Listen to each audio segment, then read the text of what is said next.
Meus irmãos, boa noite. Vamos dar um primeiro e único aviso. Por favor, desliguem seus celulares. Hoje é uma noite especial, porque essa casa está completando 74 anos de sua criação.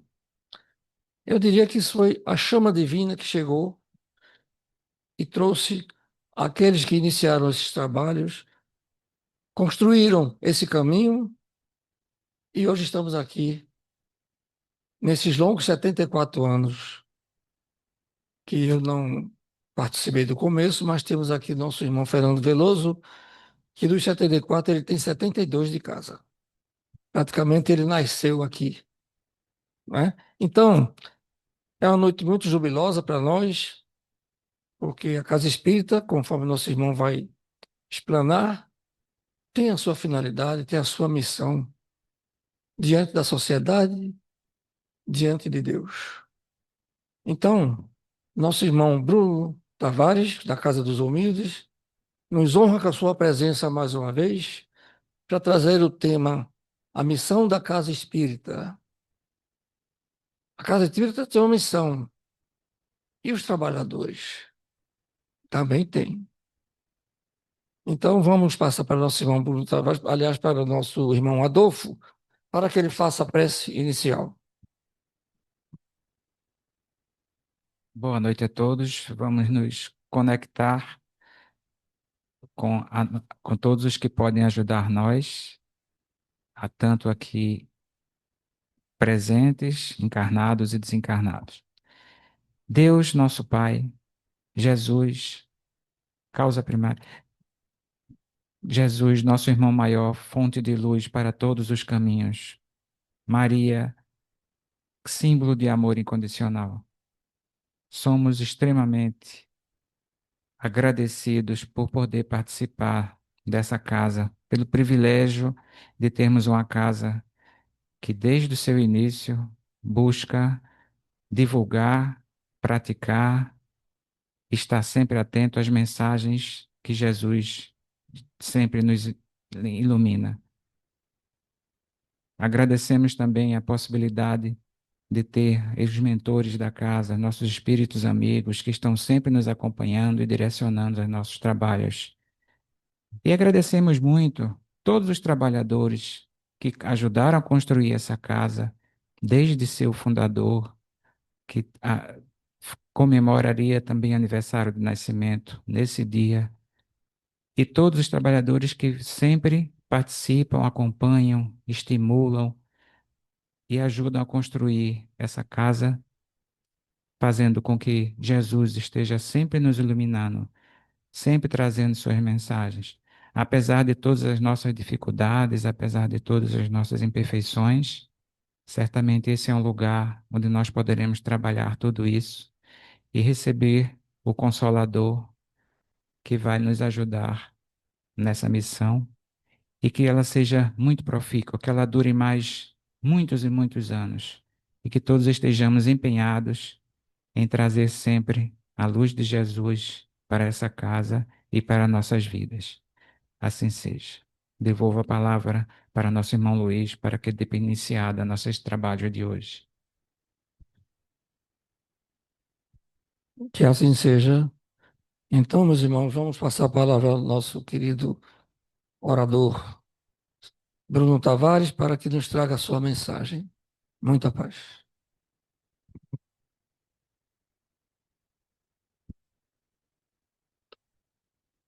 Bem, meus queridos amigos e irmãos, muito boa noite. É um motivo de alegria, de emoção estar aqui nessa noite de hoje, a noite dos 74 anos do Caminhando para Jesus. Então, parabéns a todos vocês nos dois planos da vida, né? Eu estava aqui imaginando algumas pessoas que devem estar aqui presentes, pelo menos eu desejaria que estivesse aqui presente, né? E a gente imagina companheiros valorosos aqui do Caminhando para Jesus, que hoje já estão, né, em outro patamar, em outra perspectiva, mas ainda trabalhador, do Caminhando para Jesus, né? Pessoal, e não posso deixar de falar na minha emoção de reencontrar Fernando Veloso, que na noite de hoje, né? Esse amigo de quase 40 anos, porque a primeira vez que eu vim palestrar aqui no Caminhando para Jesus foi em 1993, exatamente 32 anos. E eu nunca mais deixei de vir ao Caminhando para Jesus, né? Nunca mais. Hoje eu era um garoto de 20 e poucos anos, hoje eu tenho 58 anos, já. Então, e Fernando Veloso, quando me convidou, fiquei muito contente, né? Eu já conhecia seu Jomar, que o Veloso dizia, lá no Caminhando tem o maior conhecedor do Livro dos Espíritos de Pernambuco. E eu ficava ouvindo aquilo, aí um dia, na minha frente, seu Jomar, né? Só que seu Jomar era mais ainda, Veloso foi econômico, né? Ele sabia de cor e salteado tudo, né? E Veloso é um amigo da Casa dos Humildes, né?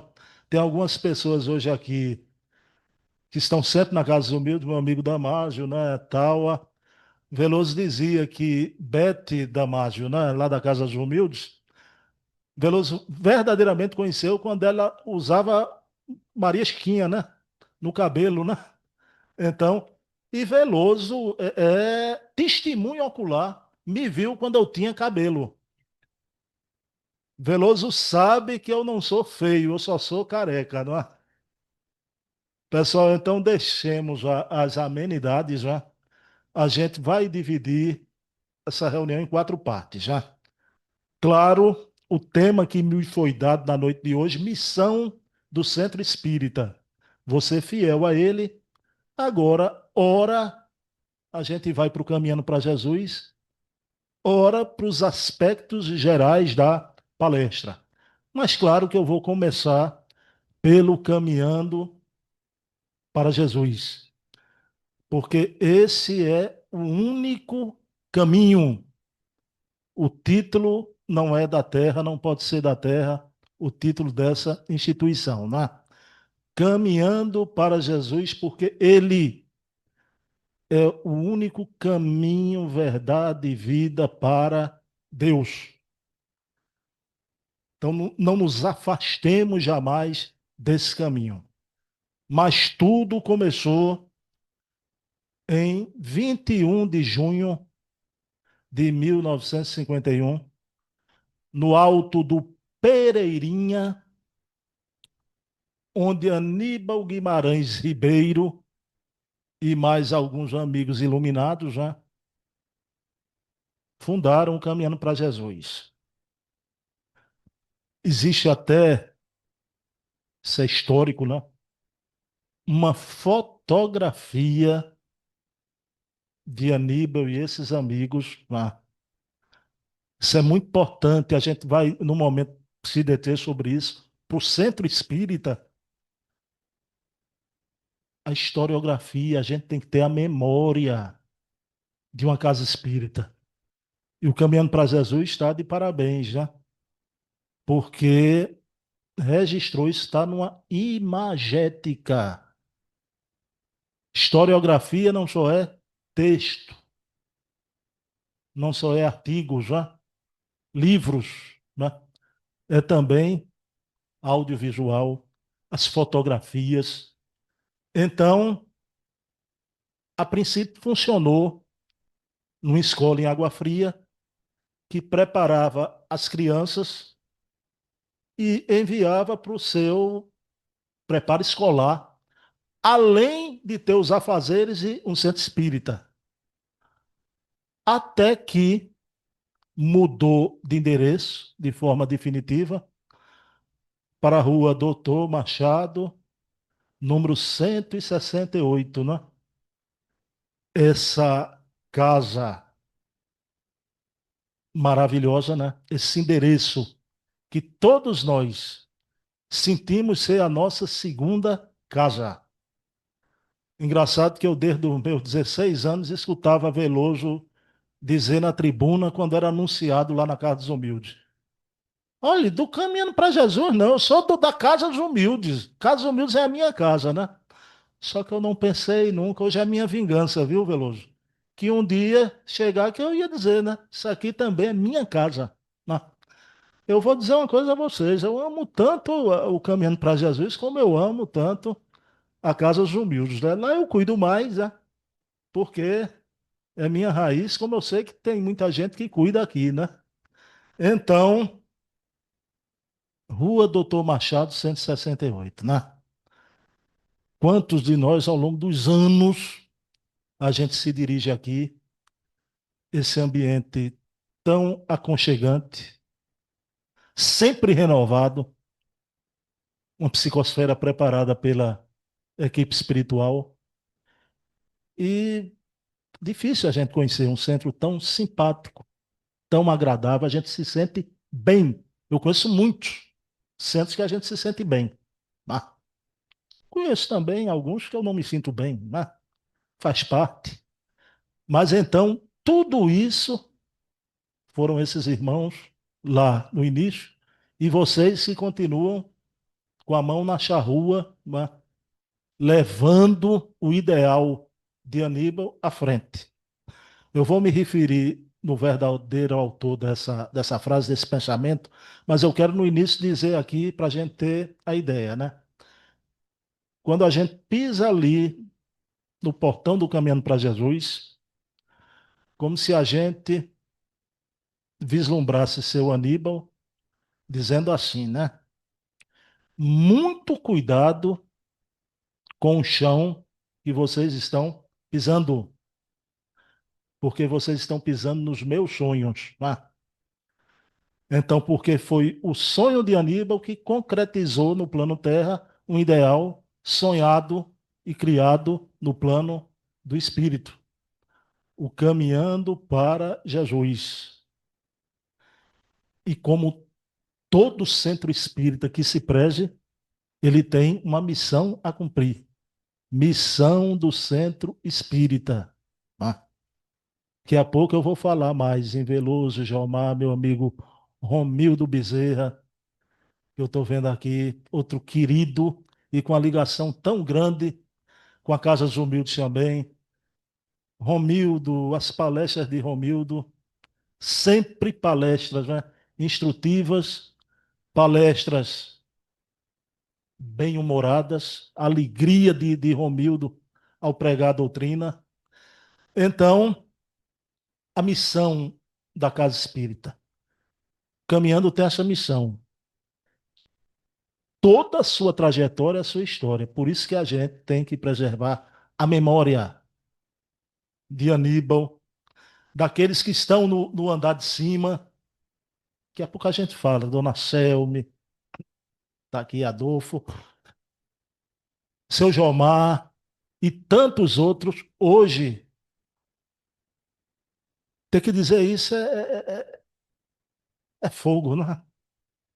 Que há um mês e pouco atrás ele estava aqui gravando a reunião, nosso querido Rogério, que de forma abrupta partiu, mas sem preparar a gente, sem preparar. Né?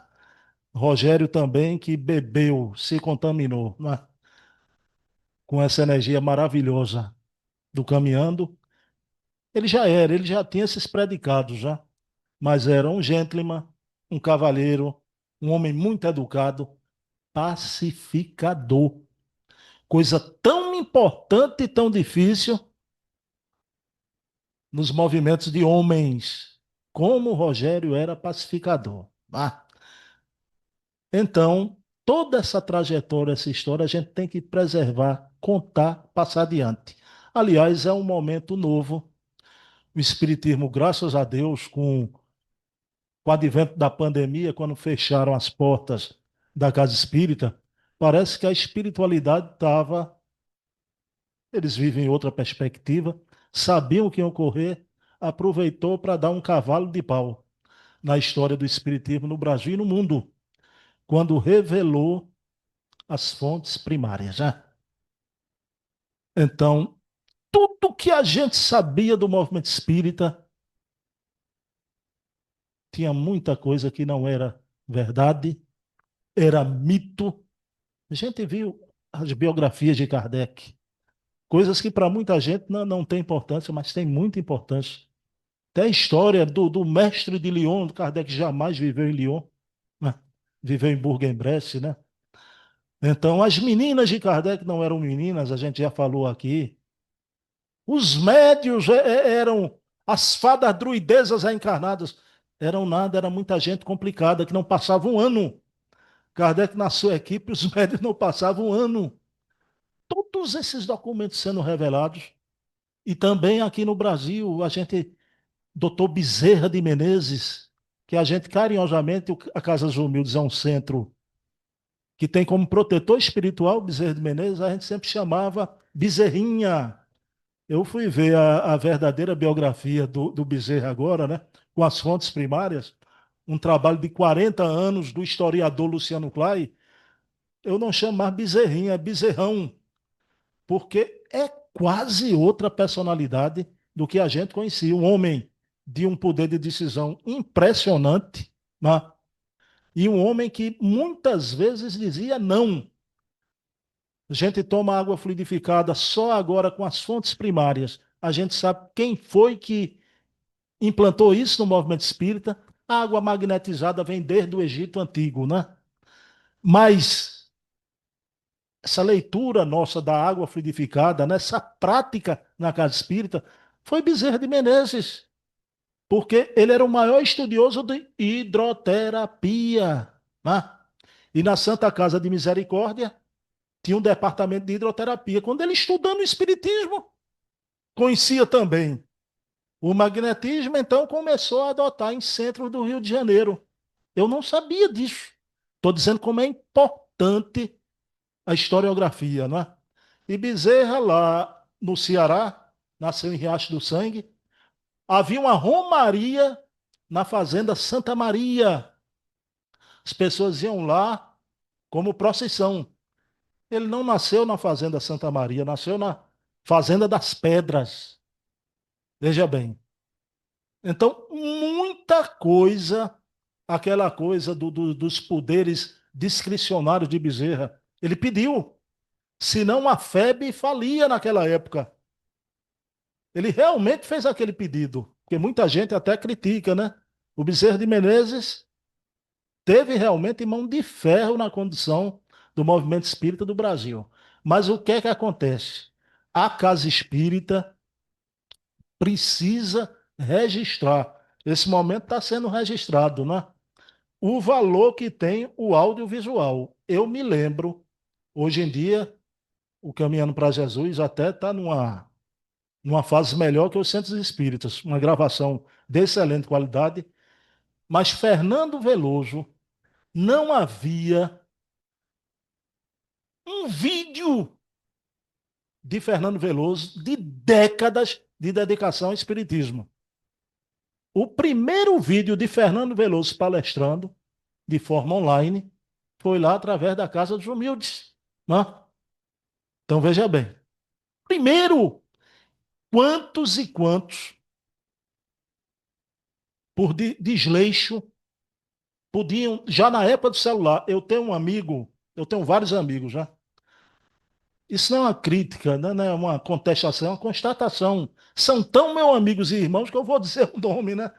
Por exemplo, eu sou muito amigo da família Coimbra, minha irmã que está lá no fim, é amiga de Diana, né? E eu digo, meu Deus, partiu Paulo Coimbra, que para mim foi o maior nome do espiritismo em Pernambuco. Ah, Fernando gostava muito dele, toda vez que Paulo Coimbra ia lá na Casa dos Humildes, Fernando ia. Então, seu Luiz Coimbra Filho, Coimbrinha, o outro tio, na época do celular não há um registro. Por falta de vontade e de interesse que a pessoa está ali, é da família, umbriando todo dia, de fazer uma entrevistinha, mas, veja bem, para registrar, porque o que esse pessoal levou foi com eles. Eu me lembro, 15 dias antes de minha mãe partir para o plano espiritual. Eu conversando com ela e a gente se lembrou que Fátima e Lúcia aqui vão se lembrar, né? Mamãe dizia, tu te lembra do teu tempo de escola, de seu Ivan Alfaiate? Se lembra de seu Ivan? Né? Eu digo, eita mamãe, seu Ivan. E eu ficava, toda vez que eu ia lá, nunca estava bom, ele, passe tal dia, tal, tal. Mamãe disse uma coisa que serve para isso que eu estou falando, né? Essas memórias só tem eu e você. Quando eu partir, você não vai ter ninguém para conversar sobre isso, né? Essas memórias vão ficar comigo, né? E eu concordei com ela. Mas, eita, mamãe, já estou vendo que tem Fátima e Lúcia que eu posso conversar sobre isso, né? Então, olha a importância para a casa espírita. 300 espíritas aqui. Elias Alverne Sobreira, fundador da campanha do Quilo em Pernambuco. Olha o que é a missão do Centro Espírita, né? Estava lá levando a campanha do Quilo para a Feira de Santana. O espírito de Santo Agostinho, através de uma média, olha lá, a teia, Santo Agostinho, codificação, Casa dos Humildes, mandou ele voltar imediatamente para o Recife, para fundar essa casa de oração e trabalho, onde muitos aguardavam a reencarnação para ali trabalharem. Né? E ele voltou, fundou a Casa dos Humildes. Né? Ele, na época, foi criticado porque diziam que ele estava construindo um hotel para as vovozinhas, que aquilo era um luxo. Um ambiente simples, né? Hoje em dia a gente acha um ambiente tão simples, né? Então, Sobreira, um homem de visão, deixou uma obra importantíssima, O Bom Combate. Alguém aqui já leu esse livro? Já leu, Damásio? Já leu. O Bom Combate, onde está registrado em livro a história da Casa dos Humildes. O militar da aeronáutica com um barbeiro, né, que era lá do Centelha de Jesus, Joãozinho. Um militar e um barbeiro se uniram e criaram a Casa dos Humildes. Hoje a gente vê, abre o livro, vê as fotos, vê, meu Deus, onde é que eu estava naquela época? Eu não estava nem na Terra ainda, né? O Jesus no Lar, que é uma história linda. É o Centro Espírita que tem um colaborador aqui, que colabora lá também, Trajano, que é o Jesus no Lar, lá na Madalena, né? Ele fica bem próximo ao Esporte Clube Recife, né? É até bom porque ele fluidifica, limpa aquela região ali, né? Do esporte, né? Do querido co-irmão. Se eu estou dizendo co-irmão, é porque eu não sou rubro-negro, né? Então, o Jesus no Lar é uma história impressionante que tem a ver com o desencarne de Divaldo Franco agora, né? Seu Luiz Guimarães conhece Silvio Mariano também, teve lá algumas vezes, Taua, né? Um homem que vivia no country club. Olha a missão do Centro Espírita logo no seu início, como é. O Centro Espírita às vezes nasce de uma dor profunda. E o seu filho, Hortêncio, um jovem, adquire uma doença degenerativa. Fica na cadeira de roda e Dona Naide, mulher de seu Alfredo Azevedo, um empresário rico aqui em Pernambuco, vai à Casa dos Espíritas de Pernambuco, do querido João Batista Campos, que existe até hoje, tá nas graças, né? E ali, Hortêncio melhora num primeiro momento, mas realmente era o canto do cisne, né? A despedida dele, aquele encontro com o Espiritismo, mas ele estava prestes a partir. E seu Alfredo deixava Dona Naide e Hortêncio na Casa dos Espíritas e ia para o country club beber uísque. Até o ponto do querido Batista Campos, uma vez quando ele foi levar o menino, o Batista Campos se dirigiu até ele. Olha, o senhor é o pai desse jovem. Sua esposa fazendo um esforço, né, num momento. Entre, vamos assistir uma reunião. E Alfredo Azevedo assistiu aquela reunião, achou interessante, começou a conversar com João Batista Campos e compreendeu a profundidade do espiritismo, que não era só como muita gente pensa, tirar espírito, né? Então, ou cura, e passou aí as reuniões. Então, largou o uísque, deixou as domingueiras do country club para acompanhar a esposa. Nada contra ir ao country club, ele gostava muito de corrida de cavalo, mas Hortêncio partiu para o plano espiritual. E na época o Alfredo Azevedo morava ali na Avenida 17 de Agosto, num casarão. E era outro contexto, né? Não vamos criticar nem fazer anacronismo, né? Por exemplo, tem famílias aqui ainda de muito tempo que ainda tem reunião familiar. Os Coimbra mesmo tem a reunião lá, desde os tios velhos, né? Seu Alfredo começou a fazer reunião em casa. E através do médium José Noronha, que deu nome até a um centro lá da Ilha do Retiro, que eu não sabia de onde vinha aquele nome, quem era José Noronha, fiquei sabendo agora. Um grande médium aqui em Pernambuco, o Hortêncio se comunica, né? E estava na mesinha de estudo a obra Jesus no Lar, de Neio Lúcio, psicografada por Chico Xavier. E Hortêncio orienta o pai e a mãe, dizia que era um desejo dele e da espiritualidade, e o pai tinha todas as condições de comprar uma casa e fundar o núcleo espírita Jesus no Lar. E Alfredo Azevedo vai fazer isso, né? Vai atrás de um terreno, mas aí aquelas reuniões. Ele era um homem com muita influência na sociedade, não só de Pernambuco, da Bahia, de Alagoas. E alguém disse: olha, chame o Divaldo Franco para ir a Pernambuco. Eu soube aqui na noite de hoje que, por Fernando Veloso, a gente estava conversando, que doutor Aníbal Ribeiro era muito amigo de Divaldo. E quando o Divaldo vinha aqui no Recife, doutor Aníbal ia sempre até Divaldo, quer dizer, a ligação também no caminhando com Divaldo. Então, o Divaldo veio a Recife, mas naquele tempo desceu no avião da Pané. O pessoal lá, Silvio Mariano, tem até a fotografia, né? O avião da Pané. Divaldo novinho, 23 anos de idade. Divaldo já era, né, essa locomotiva aos 23 anos de idade, né?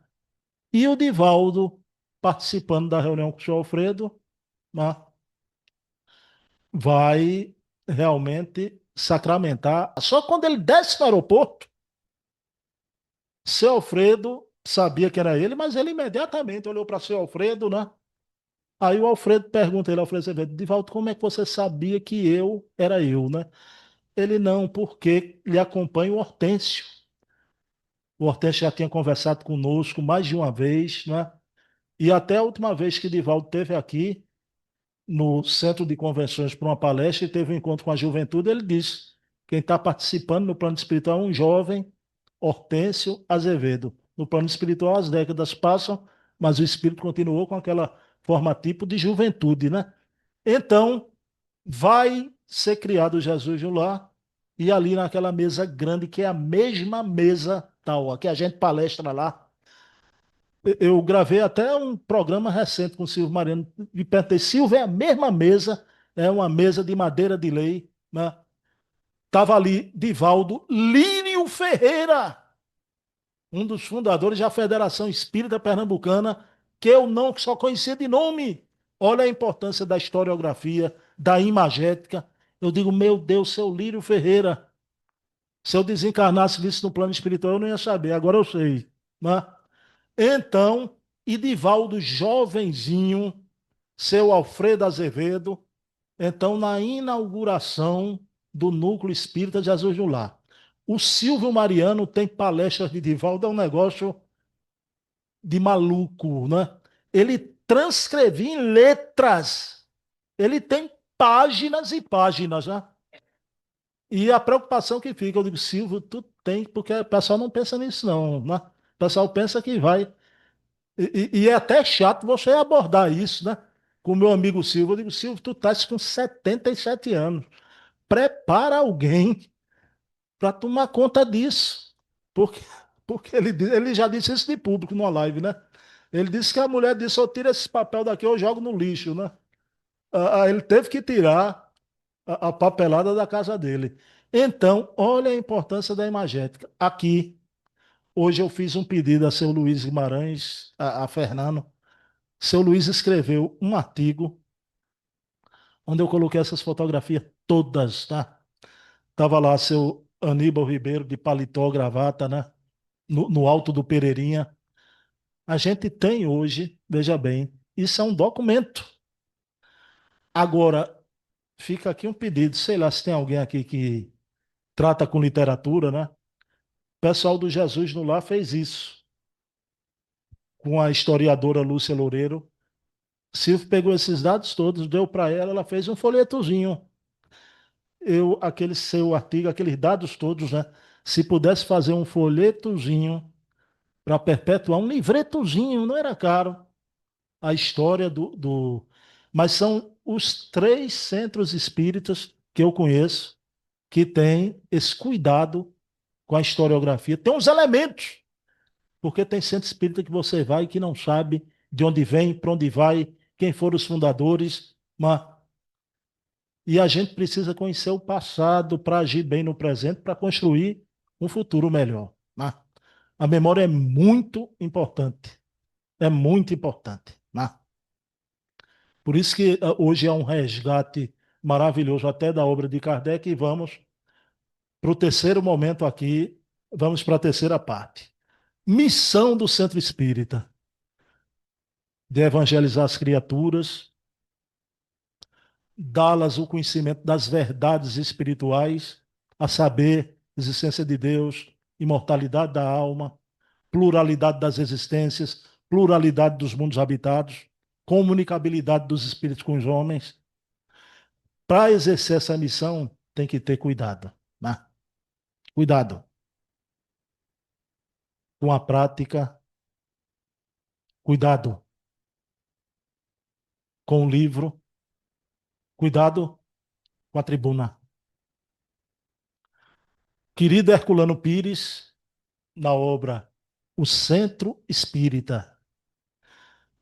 Herculano, que no dizer do Espírito Emmanuel, esse espírito de sabedoria, né? O orientador da mediunidade de Chico Xavier, o Emmanuel disse que o professor Herculano Pires foi o metro que melhor mediu Kardec. Herculano inicia sua obra, O Centro Espírita, dizendo assim, como um lamento: ah, se os espíritas soubessem o que é um centro espírita, quais são realmente a sua função, o seu significado, o espiritismo seria hoje o mais importante movimento cultural e espiritual da Terra, se soubéssemos o que é um centro espírita. Se ele não atingiu isso, de ser o mais importante movimento cultural e espiritual da Terra, é porque o centro espírita permanece ainda desconhecido no seu significado, na sua função. Mas Herculano diz: o que fazemos em todo esse vasto continente espírita, principalmente o Brasil em dimensões continentais? É um esforço imenso de igrejificar o espiritismo, de emparelhá-lo com as religiões decadentes e ultrapassadas, formando por toda parte núcleos místicos e, portanto, fanáticos, desligados da realidade imediata. Olha lá. Grupos místicos, fanáticos, e você chega em muitos arraiais espíritas, é feito a seleção da Alemanha antigamente, né? Que praticava uma coisa parecida com futebol, que você achava que era futebol, mas não era futebol. Você chega em alguns arraiais que se intitula de espírita, pratica algo que é semelhante, parecido, quer parecer com o espiritismo, mas que não é espiritismo. Então, na sua prática, muito cuidado. Daqui a pouco eu vou falar nessa panaceia que está o censo que saiu, não é? Muito cuidado com isso. Eu sou de um tempo de muito sofrimento que a minha casa espírita viveu. Fernando Veloso acompanhou isso tudo, né? Onde uma presidente imprevidente criou uma tal de cromoterapia, onde era uma febre, era o passe comum, ninguém ia tomar passe. A cromoterapia, todo mundo lá, para a luzinha vermelha e azul. Isso não é uma prática espírita, pelo amor de Deus. Eu soube até que o criador aqui chegou, deu uma cantada em Veloso, né? Olha, quer levar para o Caminhando para Jesus? Veloso disse um rotundo não na época a ele, né? Então, difícil não é colocar, difícil é para tirar esse penduricalho. Por quê? Causou, né, ressentimentos. O grupo que estava saiu, mas tinha que acabar, não podia aquilo continuar. Uma casa lidimamente espírita, né? Então, que tem hoje por aí apometria. Pessoal, eu estou aqui com o meu amigo Damasio, que não me diz mentir, é até bom quando tem gente que sente que tem até pilha. Você senta para tomar passe, você segura 2 pilhas. Isso existe aqui em Pernambuco, vocês acreditam? Herculano estava certo. Núcleos de místico, de fanáticos, já. Então a nossa prática, a nossa profilaxia é simples. Como a espiritualidade superior nos trouxe profilaxia do passe, da água fluidificada, da desobsessão, a profilaxia da prática da caridade. Essa é a nossa profilaxia. Não trazer técnicas mirabolantes para dentro da casa espírita. Então a gente precisa ter muito cuidado, porque é uma febre em determinados momentos. Então vamos adiante. Isso faz 30 anos esse ocorrido na Casa dos Humildes. Né? 30 anos. Aí foi preciso, quando o Divaldo começou a falar, né? Então quando o pessoal despertou, mas até despertar, aí tem um leite derramado, né? O livro, meu Deus, você entra em algumas livrarias, você tem vontade de fazer um tratamento de desobsessão na livraria, né? Porque muitas vezes tem de tudo, menos espiritismo. Né? A livraria espírita é para conter livros espíritas. Você individualmente, você pode ler tudo. Tudo. Até numa biblioteca, assuntos correlatos, tudo bem. Mas a livraria você tá, é o alimento para quem está chegando, né? A querida Dona Ivone do Amaral Pereira, esse espírito maravilhoso, lindo, né? Ela tem uma obra A Pena e o Trovão. A pena, o que vem pela psicografia, as mensagens, as obras, né? O trovão, o que vem pela palavra falada, né? Então, muito cuidado, a gente, pessoal, não temos tempo. Nossa vida é corrida. Quem aqui já leu os 28 livros de Allan Kardec? São 28. Pentateuco, Obras Póstumas, o que é o Espiritismo, Viagem Espírita, O Principiante Espírita, toda a coleção da Revista Espírita, com 12 volumes. Revista Espírita que Herculano Pires diz, é o coração da obra de Kardec. Um verdadeiro tesouro. Você pega a Revista Espírita, tem muita coisa que tem trechinhos no Livro dos Médiuns, um parágrafo ou outro, e tem um desenvolvimento inteiro do assunto na Revista Espírita de Kardec, né? Você tem as obras de Chico Xavier, 460 obras do querido Chico.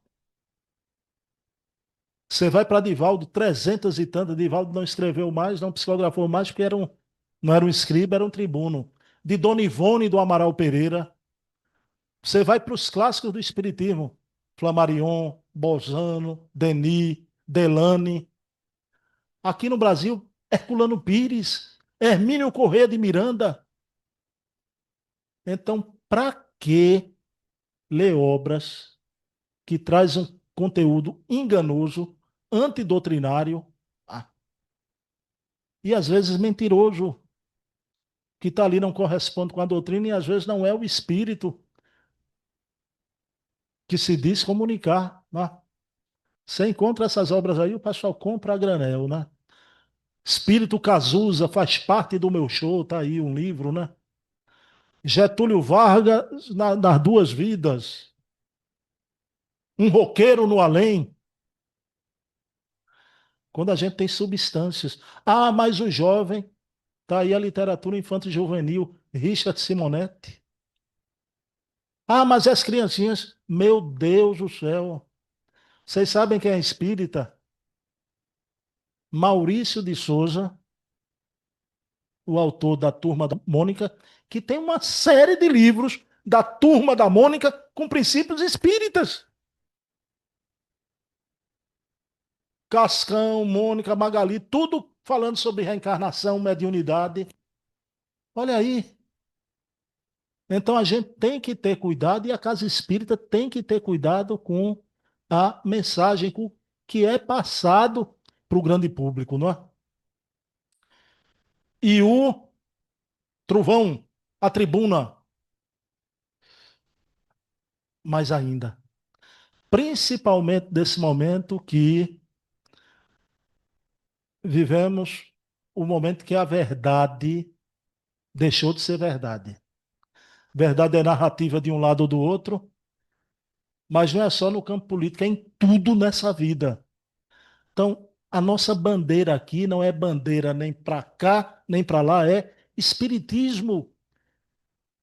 Os nossos exemplos, se eu for dar um exemplo, eu tenho um exemplo espírita, para que dar outro? Quando você sabe que aquilo ali vai dividir, né? Aquilo ali não vai somar, vai dividir. Então, muito cuidado, temáticas que você vai programar para chamar determinado orador. Tratar em tema polêmico, porque numa reunião pública, é o lugar da tribuna da reunião pública, não está ali espírita de 72 anos, né, de 40 e poucos anos, está ali gente que está chegando no seu primeiro contato com a doutrina. Então tem que saber que o Espiritismo é a terceira revelação de Deus para a humanidade, as três revelações, tem um desenvolvimento equilibrado, sério, tranquilo, dos temas do Evangelho segundo o Espiritismo. O livro dos Espíritos de Kardec, pergunta a pergunta. Aliás, na Revista Espírita de 1864, está lá textualmente Allan Kardec. Não tragamos os assuntos irritantes da política para os nossos ambientes. Está lá textualmente. E às vezes o que a gente vê é decorar. Decorar. Veja bem. E é de um lado e de outro dessa luta. Cada um aproveita, né, uma ocasião. Não! A gente pode ter mil bandeiras e outra coisa. Somos seres humanos. Cada um pode ter suas preferências, quaisquer que sejam, agora respeitar do outro, né? Porque eu amo meu tio, eu amo meu avô, aí porque ele tem outra preferência, aí morreu, tem mais virtude nenhuma. Aquela coisa linda que era o relacionamento da gente vai mudar por causa disso, né? Então, assim, na casa espírita, né? Aliás, o espiritismo é o ideal de vida mais alto do que qualquer ideal do campo material, né? Isso tudo vai passar de rodão. E aqui é uma casa que eu sei que prepara os oradores, já. E daqui a pouco eu vou falar nos oradores aqui do Caminhando também.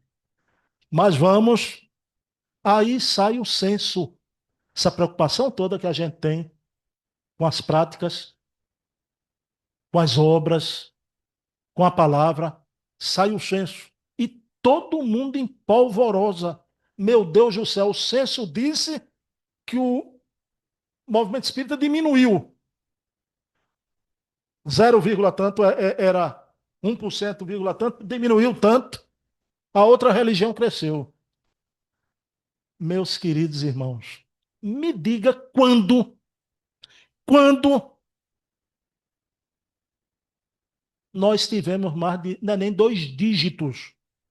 Nós ultrapassamos essa cifra de 1% para 2%, 3%. Quando? Nunca! Nunca! Nem na época de Bezerra, né? Nem depois, nem na época de Chico. Houve até um crescimento, mas não a ponto dessa mudança exponencial. Aí é que vem Raul Teixeira: o Espiritismo é para os fortes. O Espiritismo é uma doutrina que toca na conduta, no comportamento. Não é uma filosofia do conhecimento apenas. É uma filosofia comportamental. Aí você vê, não precisamos mudar as práticas da casa espírita, porque está havendo uma diminuição. Muito cuidado. Ah, você sabe, até para trazer o jovem. Não é só o jovem, os jovens, os adultos. As pessoas hoje estão com a síndrome do pensamento acelerado. Chega uma carta de novidade, a partir do momento que experimenta, enjoam antes do anoitecer. Enjoam. Aí vamos mudar. Vamos botar a dança do Gugu no centro. Vamos chamar a Joelma lá de Belém do Pará e fazer uma churrascada no centro. Aí vai trazer uma multidão. Vamos descaracterizar a casa espírita, né? Pessoal, infelizmente as pessoas não compreendem. Nós não fazemos proselitismo. Não fazemos. Não fazemos. Não é o proselitismo que a gente tem que trabalhar. Muito cuidado para a gente não crescer em superfície e perder a profundidade. Onde vai ter outra coisa, uma miscelânea de coisas, mas que não é o espiritismo. O que é que os espíritos dizem? Ontem eu estava com o Damaso lá na Casa dos Humildes. A gente viu a Revista Espírita de 1866. Damaso está aqui, não me deixa mentir. A gente viu a comunicação dos espíritos para Allan Kardec. O tema era orientação dos espíritos sobre a regeneração da humanidade. E os espíritos disseram que o espiritismo vai exercer um papel fundamental nessa transformação, nessa regeneração humana. Porque é uma doutrina do futuro. Kardec previu a 5ª fase do espiritismo. Está lá em Obras Póstumas, né? Das consequências sociais. Então ainda não é o momento. Aliás, o momento da Terra agora é o momento mais grave que já houve, né? É o momento de aferir as nossas consciências. Estamos na noite profética da grande transição. Terra deixará de ser um mundo de expiação e prova para ser um mundo de regeneração. Então não vamos ficar assustados. Aliás, eu me lembro que quando eu tinha 17 anos, 18, eu conversei com o seu Luiz Honorato, porque já existia isso. Seu Luiz, olha, o espiritismo está diminuindo, pode se acabar. Eu estou aqui com 58 anos e hoje eu escuto isso, né? Espiritismo não vai acabar, sabe por quê? Porque ele é uma força das leis da natureza. Vocês não sabem disso? Ele é a terceira revelação de Deus à humanidade. Vocês não sabem disso? Ele é o consolador prometido por Jesus. A gente não sabe disso. Não é? Tanto lá na França como no Brasil, esse trabalho todo para uma casa como essa ser fundada nos 2 planos da vida e é fundada. Olha onde se encontra hoje o caminhando. E como é que a gente vai desesperar? O espiritismo pode acabar. Né? Espiritismo ainda não marcou a sua época de ouro.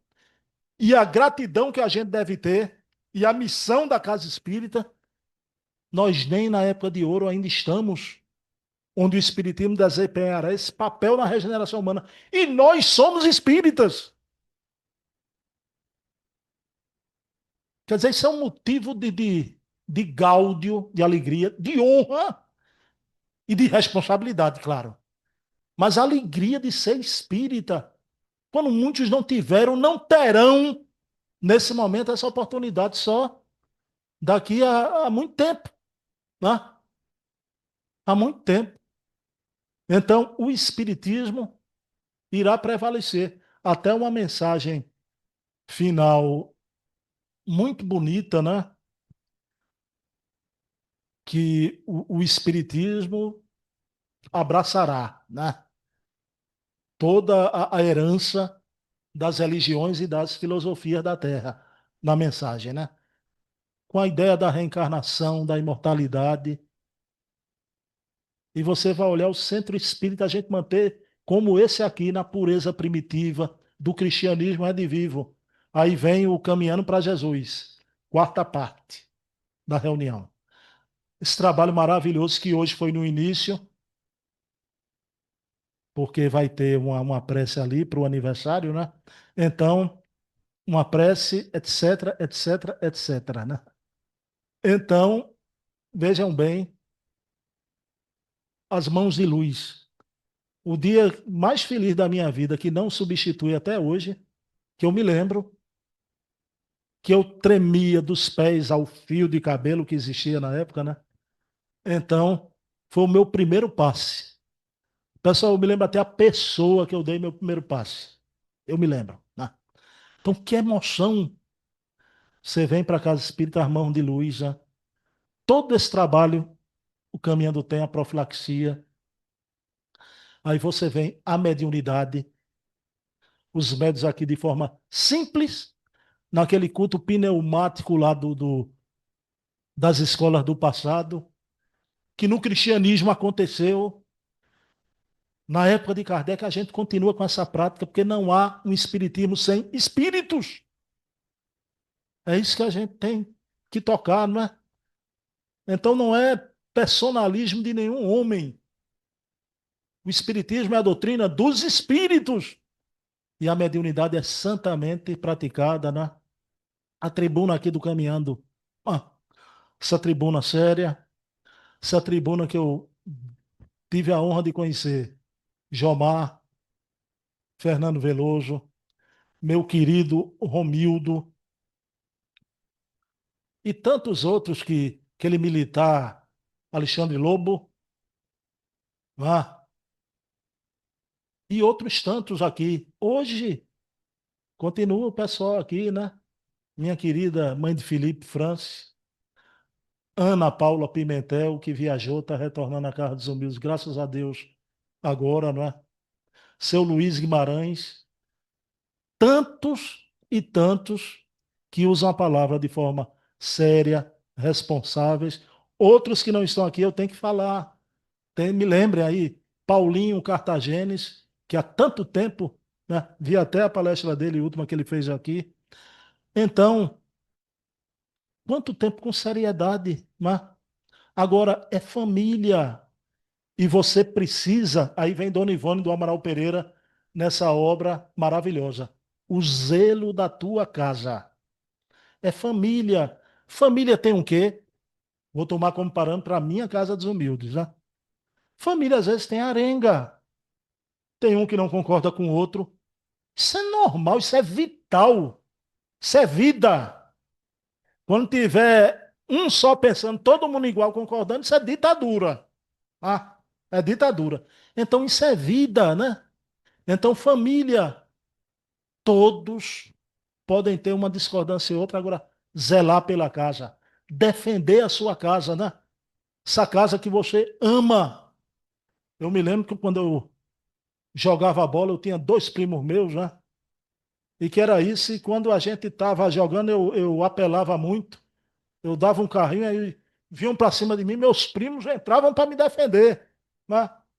Que é isso? Estou dizendo, isso é a nossa casa. Ninguém pode desfazer do caminhando, né? O caminhando é uma casa respeitável, uma casa de luz e é uma família. Então, calemos os nossos egoísmos, os nossos orgulhos, ah, os nossos ressentimentos, as nossas razões. Eu lembro de Chico Xavier, mas Emmanuel, Eu não vou receber essa mulher, mano. Você viu o que ela fez semana passada? Você não acha que eu tenho razão? Chico, você tem a razão. Ela tem a necessidade. Ah, então, calemos até as nossas razões. Em prol renúncia, que é bonito na tribuna. Ah, essas palavras são lindas na tribuna, né? Renúncia, devotamento, abnegação, perdão. Mas quando desce da tribuna, como é difícil. Ah, como é difícil. Então, é isso. Então a gente tem concretizado no plano terra o ideal que desceu do plano do espírito há 74 anos atrás e é um milagre da vida. Ah, quantas décadas, quanto suor, quanto trabalho, quanta disponibilidade, né? Quanta renúncia de todos os presidentes, dirigentes. Não é fácil. Por isso que o Espiritismo é para os fortes. Os médios abnegados não é fácil. Décadas ali, naquela rotina, a rotina do bem. Porque é isso. Tem gente que chega no centro espírita, é uma novidade na fase de tratamento. Depois fica rotineiro. Mas fica rotina mesmo, né? Mas é a rotina do bem, do amor, que te traz equilíbrio, né? E que na noite das nossas vidas, nos nossos últimos momentos, vamos lembrar de todos, dos nossos familiares, da nossa mãe, do nosso pai. Mas eu, naquele momento final, vou me lembrar da minha casa dos humildes. Se der tempo, a perturbação não for tão grande, eu vou me lembrar do caminhando também. Caminhando para Jesus, né? Então, a gente agradecer a Deus. Então, a palavra final é de agradecimento a Deus e a Jesus por esse trabalho lindo, por vocês existirem, porque não há uma casa espírita sem os seus trabalhadores, né? Vocês que fazem o caminhando ser o que é, né? Essa nossa Shangri-La é a casa da nossa eterna juventude. E é a casa que matou a morte. Por isso, provavelmente, Aníbal Ribeiro, eu imagino muito seu Jomar. Ah, quantas vezes seu Jomar estava aqui, seu Jomar presente, Dona Selme, o querido Rogério. Estou imaginando o Rogério sentado ali, ó. Não sei se ele está ali, de frente para o computador. Ah, esse trabalho que Rildo continua, né? Então, são os nossos irmãos que eles agradecem muito terem gasto a vida num trabalho como esse, né? Então, não há nada tão honroso como a gente gastar a vida no trabalho do ideal do Centro Espírita.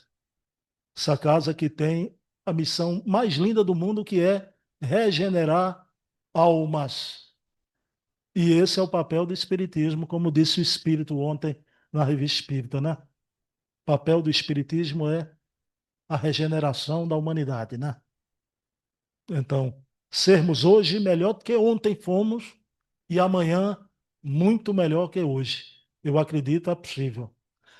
Pessoal, um beijo na alma e ser feliz caminhando para Jesus. Que Jesus te abençoe sempre. Segue aquela luz, a luz de Jesus, como tens feito até o dia de hoje, caminhando para Jesus. Muita paz.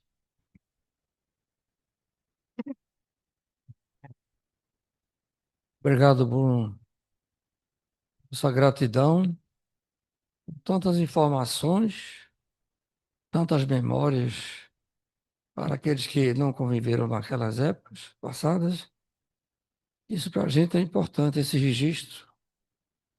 Eu diria que esta casa foi construída com cimento do amor e semente da caridade para se constituir num hospital que recebe almas enfermas. É isso que é o trabalho da Casa Espírita aqui, servir, servir sempre e procurar sempre servir bem. É essa a nossa missão como trabalhador. Sem o trabalhador, como disse nosso irmão, a casa não existe. A missão da Casa Espírita é a missão de cada um de nós para manter esse verdadeiro quartel de amor, de caridade, de compaixão, porque todos que aqui chegam, chegam carentes. E todos nós somos carentes diante de Deus pelas nossas imperfeições. Continuemos com essa luta, com este combate, sem sangue, com amor. Então eu passo agora a palavra ao nosso irmão Tibiriçá para fazer a nossa prece de agradecimento. Boa noite a todos. Hoje uma noite diferente, né? Além do aniversário do centro, tivemos também uma palestra diferente, né? Quantas informações preciosas foram trazidas, não só da casa aqui, do Caminhando para Jesus, como do o surgimento do Espiritismo, a necessidade da gente estar sempre buscando a verdade, buscando levar o conhecimento sem essas novidades, como foi citado aqui, né? Porque a seriedade do centro já nos basta, né? Nos basta, é isso que fez com que hoje a casa esteja aqui lotada, esteja cheia, né? Quantos expoentes foram falados aqui, Chico Xavier, Divaldo Franco e outros tantos daqui da própria casa, né? Então, que nós nos mantenhamos firmes no propósito de buscar sempre a casa, porque é nela onde a gente sacia a nossa fome e a nossa sede de saber, né? Saber esse que é saciado com os ensinamentos da doutrina, ensinamentos esses que vão nos levar a um dia podermos nos tornar homens de bem, né? Que é o nosso objetivo maior. Eu peço então agora a permissão do nosso dirigente para que eu possa fazer a prece de Cáritas. Para encerramento. Deus, nosso Pai, que tendes poder e bondade, dai força àquele que passa pela provação, dai luz àquele que procura a verdade, ponde no coração do homem a compaixão e a caridade.